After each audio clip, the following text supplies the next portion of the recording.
औज़ु बिल्लाहि मिनश्शैतानिर रजीम बिस्मिल्लाहिर रहमानिर रहीम अस्सलामु अलैकुम वरहमतुल्लाहि वबरकातुहू। मेरा नाम आदिल शहीर, उम्मीद करता हूँ कि आप सब लोग बिल्कुल ठीक ठाक होंगे। दोस्तों, नेपोलियन बोनापार्ट जिसने रशियन रेवोल्यूशन की 1789 में बुनियाद रखी थी, और कहा जाता है कि अगर नेपोलियन बोनापार्ट ना होता तो रशियन रेवोल्यूशन कभी भी ना आता। नेपोलियन बोनापार्ट अपने स्कूल के दिनों में अपने आम हम जमातों से कद में थोड़ा छोटा था, और उसके हम जमात उसे उसके छोटे कद होने की वजह से उसको तंग किया करते थे और उसको ऐसे ऐसे अलकाबात से पुकारा करते थे कि जिनको वो अपनी इंसल्ट समझा करता था। एक मर्तबा उसकी मज़ीद इंसल्ट हुई और वो एक यानी कि अपने आप में घुटना महसूस करने लगा। उसने अपनी माँ को जाकर बताया कि लोग, मेरी क्लास के बच्चे जो हैं वो उसे छोटे कद वाला कहते हैं। उसकी माँ ने अपने बच्चे को एक अजीम जुमला बताया।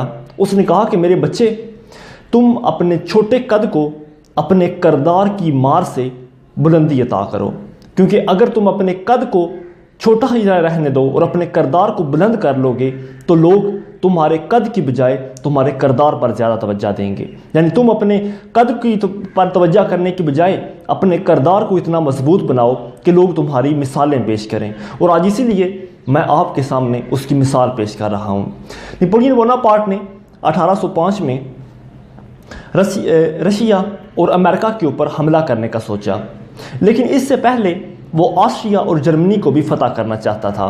लेकिन उसके साथ उसके जो वर्कर थे, उसके जो साथ में फातहीन दूसरे थे, उसके वो ज़राए आज़म जो दूसरे हुक्मरान थे, वो इस फैसले पर रजामंद नहीं थे। और वो कहते थे कि बहुत जल्द ऑस्ट्रिया, जर्मनी और रूस इकट्ठे हो जाएंगे और ये असलहा, ताकत और पैसे में हमसे आगे निकल जाएंगे।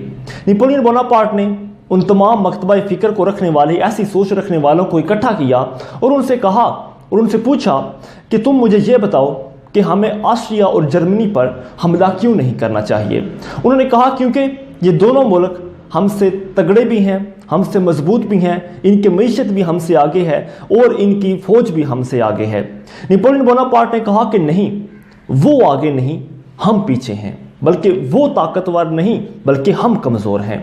नेपोलियन बोनापार्ट ने कहा कि जितना वक्त हम उनके कमज़ोर होने का इंतज़ार करेंगे, उससे आधे वक्त में हम अपने आप को मजबूत बनाकर उन पर हमला कर सकते हैं। दोस्तों, नेपोलियन बोनापार्ट कहा करता था कि लड़ाई के दो तरीके होते हैं, या तो अपने दुश्मन को के कमज़ोर होने का इंतज़ार किया जाए, या दूसरा कि अपने आप को उससे आधे वक्त में इतना मजबूत बना लिया जाए कि आप अपने तगड़े दुश्मन पर भी आसानी से हमला कर सकें।